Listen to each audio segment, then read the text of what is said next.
Hey guys, Davey here with a new review for Agents of S.H.I.E.L.D. And if you guys notice that I'm talking just a little low, it's because it is, quite frankly, the middle of the night, so I don't want to wake my parents up because this is the only time that I can do this review.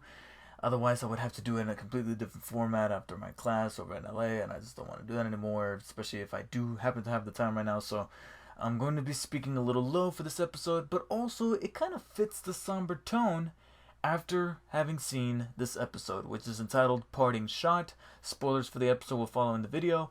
And basically this entire episode focused on Hunter and Bobby and pretty much sending them off into the long-awaited arrival of the spin-off show that they are having planned for these two characters, entitled Marvel's Most Wanted. This was pretty much the anchor for that show.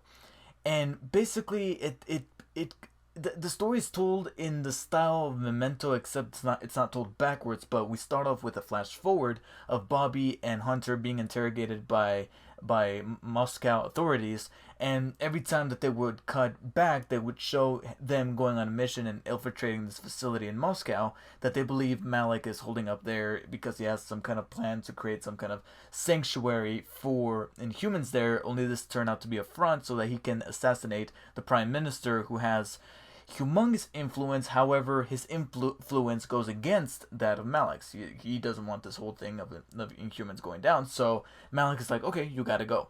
So he has a general that is administered within the Prime Minister's own like security detail or whatever, and he happens to have an inhuman power. And his inhuman power is actually rather cool. He has the ability to control his shadow, and his shadow is actually linked to the Dark Force. And the Dark Force is also known as the Zero Matter, and Zero Matter was actually featured in the second season of Agent Carter. So I thought that was actually a pretty little connection there. So that's pretty neat that all these things are tied together. And I know that that's kind of a duh fallacy at this point because it's the MCU, but it's cool that little things, not references to the Avengers, but little details such as this are still being consistent within the universe. So besides that, this Inhuman was actually had a rather cool power. It's just a shame that it was a little wasted because two things. One, that fight scene between Bobby, Daisy, and this shadow-like Dark Force figure, I think it could have gone down a little better. It looked like they could have done that, but instead they just didn't have the time to create an elaborate choreography for that fight, so it was a little lackluster in my opinion because we've had so many other cool fight scenes within this show. And on top of that, I feel like it's a little over-convoluted to have Malik lure the Prime Minister to this all the way to this facility if he can just have somebody escort that general into whatever place the Prime Minister is. The shadow could literally come out of the wall and then evaporate back into the wall, and nobody would be none the wiser. I don't get why they can't just do that instead of going through this trouble to lure the guy over to this broken down place. It didn't make any sense to me.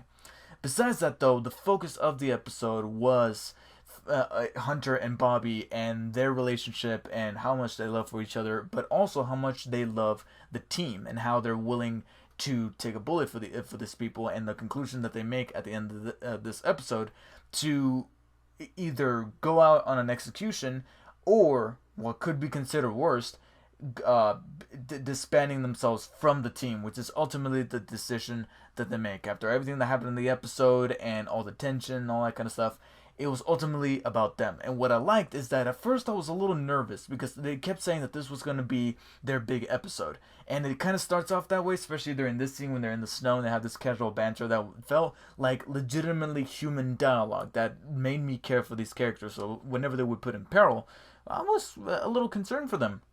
But what I liked is that they brought the rest of the team in, and I got scared that they were going to get a little sidelined, but thankfully, they still remained the main characters in the show. They were still, in this episode at least, they were still the main characters. They were never sidelined like, oh, they're gonna be the focus, and now they're gone. No, they were still like the main characters for the very own episode, and the main characters of the show were much more in the supporting roles this time around. And I love how the writers paid attention to that and never undermined the type of people that they are.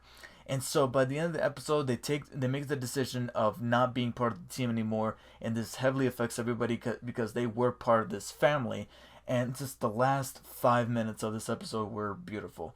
The score by Bear McCreary was excellent. I feel like this guy's going to be coming up. I feel like he could potentially be like the next Michael Giacchino, because recently he's been doing some films, and I was surprised to see his credit be mentioned and his name be mentioned at the end of 10 Cloverfield Lane for that score. That was a pretty good score. And he's also responsible for bringing us the famous Walking Dead theme, but also he does the score for the majority, if not all, of Agents of S.H.I.E.L.D. And his score really moved me at the end of this episode, because that was just a beautiful tribute to send these characters off to their own adventures in that most wanted show.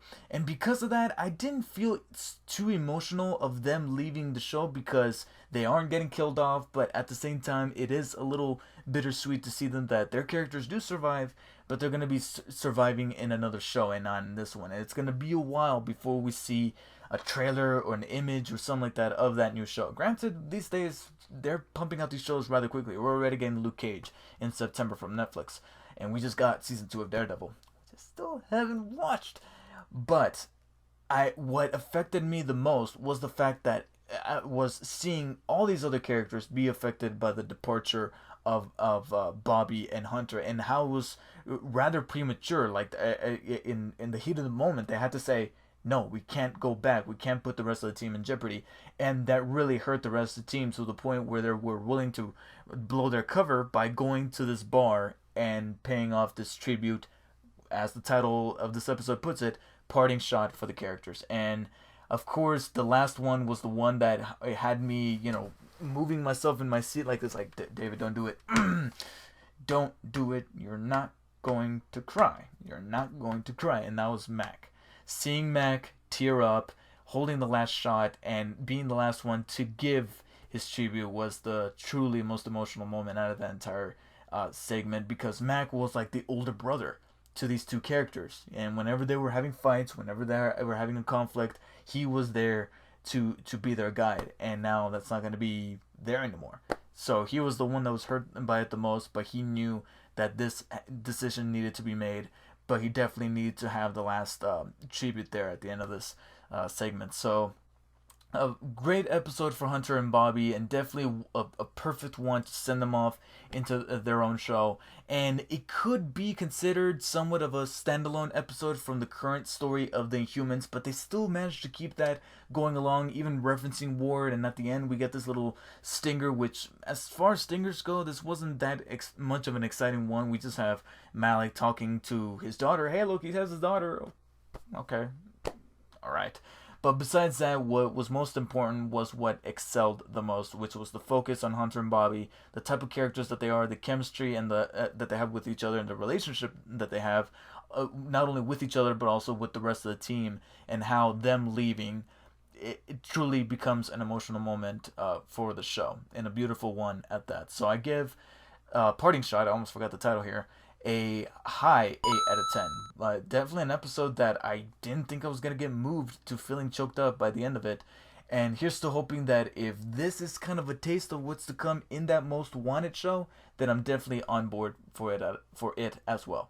So thank you guys for watching. Let me know what you guys thought of this week's episode of Agents of S.H.I.E.L.D. And I'll see you guys next time.